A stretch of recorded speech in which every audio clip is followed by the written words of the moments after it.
हाँ जी, नमस्कार मेरे प्यारे साथियों। क्या आप भी बीटीएससी स्टाफ नर्स भर्ती की तैयारी कर रहे हैं? तो आपके दिमाग में एक चीज जरूर आई होगी कि इस बार की कट ऑफ क्या जाएगी, यानी इस बार मतलब कट ऑफ कितना जाएगा, कैटेगरी वाइज कट ऑफ कितना जाएगा। बहुत से बच्चों का पूछना था कि सर 100 क्वेश्चंस तो पूछे जाएंगे, लेकिन हमें 100 क्वेश्चंस में से कितने नंबर ऑफ क्वेश्चंस सही करने होंगे जिससे हमें भी जो है गवर्नमेंट हॉस्पिटल में ज्वाइनिंग मिल जाए। तो आज के इस वीडियो में हम लोग बहुत सी चीज़ों को समझेंगे और साथ ही साथ ये भी जानेंगे एग्जाम पैटर्न और सिलेबस के बारे में, और नॉर्मलाइजेशन क्या है इस प्रोसेस को भी समझेंगे। तो देखिए, सबसे पहले ना मैं आपको यहाँ पे बता देता हूँ, देखिए कुल जो है 100 क्वेश्चंस पूछे जाएंगे और टोटली क्वेश्चन एमसीक्यू बेस्ड होगा। ठीक है, ये तो आप सबको पता है कि कुल 100 क्वेश्चंस पूछे जाएंगे और टोटली क्वेश्चन एमसीक्यू बेस्ड होगा, और जो पेपर होगा वो हिंदी और इंग्लिश दोनों में रहेगा। ठीक है, और परीक्षाओं के लिए जो है कुल समय जो है आपको 2 घंटे का मिलने वाला है। ठीक है, तो यहाँ से एक चीज क्लियर हो गया कि 100 क्वेश्चंस पूछे जाएंगे। ठीक है, 100 क्वेश्चंस पूछे जाएंगे और क्वेश्चन जो है हिंदी और इंग्लिश दोनों लैंग्वेज में रहेगा, 2 घंटे का समय मिलेगा। इसके बाद यदि हम बात करें तो जो क्वेश्चन का लेवल रहेगा वो जीएनएम कोर्स के आधार पर रहेगा। ठीक है, और इसके बाद ये जो एग्जाम होगा ये ऑनलाइन एग्जाम होगा, यानी कंप्यूटर बेस्ड टेस्ट होगा, और साथ ही साथ नॉर्मलाइजेशन की प्रक्रिया भी होगी, ये भी बताएंगे क्या चीज है। अब देखिए, अगर आप एक क्वेश्चन बेटा सही करते हो तो 1 अंक मिलेगा, और एक क्वेश्चन गलत करते हो तो यहाँ पे -0.25 मार्क जो है डिडक्ट कर लिया जाएगा, यानी इतना नंबर डिडक्ट कर लिया जाएगा अगर आप गलत करते हो तो। तुक्का नहीं मारना है। ठीक है, तो अब यहाँ पे अगर हम समझे, देखिए पूरे सिनेरियो को समझे कि भाई कितने हमें क्वेश्चन सही करने होंगे। ठीक है, तो देखिए, एक क्वेश्चन सही करोगे 1 नंबर मिलेगा, 2 क्वेश्चन सही करोगे 2 नंबर मिलेगा। तो ऐसे ही अगर 100 क्वेश्चन सही करते हो तो आपको 100 मार्क्स मिलेगा। लेकिन इसके बाद भी जो है बोर्ड के द्वारा ये कहा गया है, यानी देखिए बीटीएससी ने ये चीज क्लियर किया है, देखिए एक क्वेश्चन सही करते हो तो आपको 1 मार्क्स देगा। ठीक है, अब समझो, अब यहाँ पे समझना है। ठीक है, एक क्वेश्चन सही करोगे 1 मार्क मिलेगा, 1 नंबर मिलेगा। अगर 100 क्वेश्चन सही करते हो, ठीक है, 100 क्वेश्चन सही करोगे तो यहाँ पे 100 मार्क्स तो मिलेगा, लेकिन यहाँ पे बोर्ड के द्वारा ये भी कहा गया है कि ये जो 100 मार्क्स है, ठीक है, 100 मार्क्स है, तो अब बोर्ड क्या करेगा, अगर आपके पास एक्सपीरियंस सर्टिफिकेट नहीं है या फिर है भी तो अगर टोटल मार्क्स मान के चलिए, ठीक है, 100 क्वेश्चनों का एग्जाम हुआ। ठीक है, 100 क्वेश्चनों का एग्जाम हुआ। ठीक है, और आपके अगर मान के चलिए 60 क्वेश्चन सही हुए, ठीक है, 60 क्वेश्चन सही हुए, 100 मार्क्स का एग्जाम हुआ और आपके 60 क्वेश्चन सही हुए, तो वैसे तो 60 मार्क्स बन रहा है, लेकिन यहाँ पे बोर्ड क्या करेगा, ये 60 में गुना करेगा 0.75 से, और जितना मार्क्स आपका बनेगा वही आपका ये मार्क्स होगा। ठीक है, वही मार्क्स आपका ये एग्जैक्ट मार्क्स होगा। ठीक है, तो जितने भी मार्क्स आप प्राप्त करोगे, है ना, 100 में से जितने भी मार्क्स आप प्राप्त करोगे उसमें मल्टीप्लिकेशन होगा 0.75 का। ठीक है, 0.75 का मल्टीप्लिकेशन होगा, और उसके बाद जो मार्क्स आएगा वही आपका एग्जैक्ट एक्चुअल मार्क्स होगा।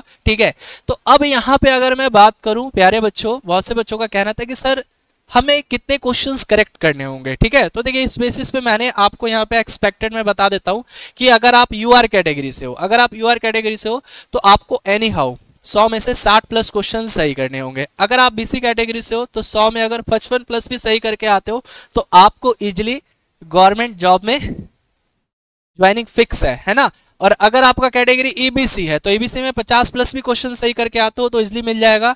एससी कैटेगरी की बात करूं तो एससी में अगर 100 में 45+ क्वेश्चन भी सही करके आते हो तो इजिली मिल जाएगा। एसटी में अगर हम बात करें तो 40+ क्वेश्चन अगर सही होते हैं एग्जैक्ट, है ना, तो इजिली मिल जाएगा। डीक्यू में 35+ क्वेश्चन भी सही करके आओगे तो इजिली मिल जाएगा। ठीक है, ये तो बात रही भाई उन बच्चों के जिनके पास एक्सपीरियंस सर्टिफिकेट नहीं है। अगर आपके पास एक्सपीरियंस सर्टिफिकेट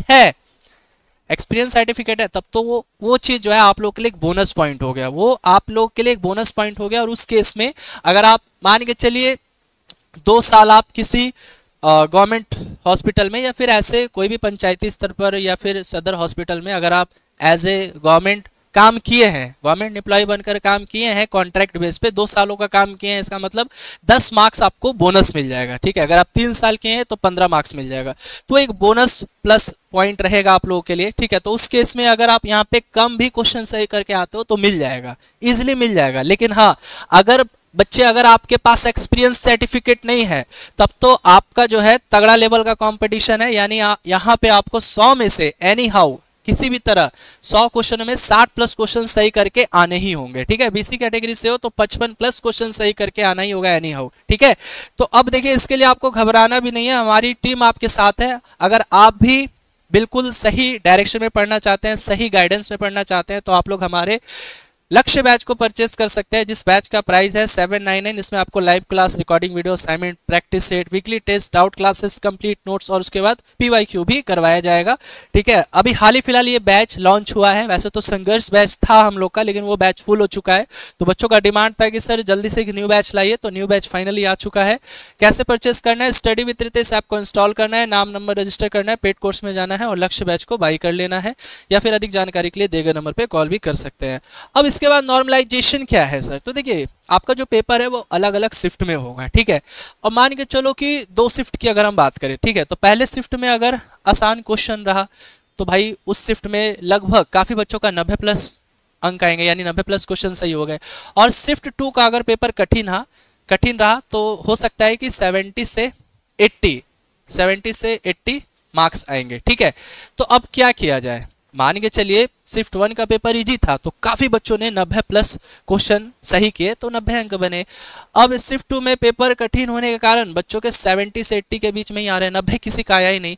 तो अब भाई सीधे अगर हम तुलना करें तो ये गलत है। तो इसीलिए क्या है, अब नॉर्मलाइजेशन का उद्देश्य लिया गया, यानी शिफ्ट 2 के अंक थोड़े बढ़ाएंगे, मतलब थोड़े से जो है बढ़ाए जाएंगे। क्यों? क्योंकि पेपर इनका हार्ड था, तो इसीलिए शिफ्ट 2 के बच्चों का अंक थोड़ा सा बढ़ा दिया जाएगा और शिफ्ट 1 के अंक को जरूरत करने पर कम कर दिया जाएगा। मतलब अब जिसका 90 है, मान के चलिए 5 कम कर दिए हम, 90 था तो 5 कम कर दिया, 85 हो गया। और इसका 80 था तो इसमें 5 बढ़ा दिया, तो दोनों का लेवल सेम हो गया। तो ये इसमें क्या होता है, सभी छात्रों को बराबर मौका देना चाहिए, ठीक है। तो चलिए अगर आपको अभी भी कोई डाउट है, कोई भी परेशानी है, तो आप इस दिए गए नंबर पे हमें मैसेज कीजिएगा। मैसेज में आपको इंस्टेंटली रिप्लाई मिल जाएगा, है ना। ये हमारा ऑफिशियल नंबर है बेटा, तो ऑफिशियल नंबर पे आप मैसेज या फिर कॉल भी आप कर सकते हैं। कॉलिंग टाइम जो है सुबह 9 बजे से शाम 6 बजे तक है, बाकी मैसेज आप कभी भी कर सकते हैं, ठीक है। थैंक यू सो मच, मिलते हैं अगली वीडियो में नई इन्फॉर्मेशन के साथ। तब तक के लिए बाय बाय, आप सभी को टेक केयर।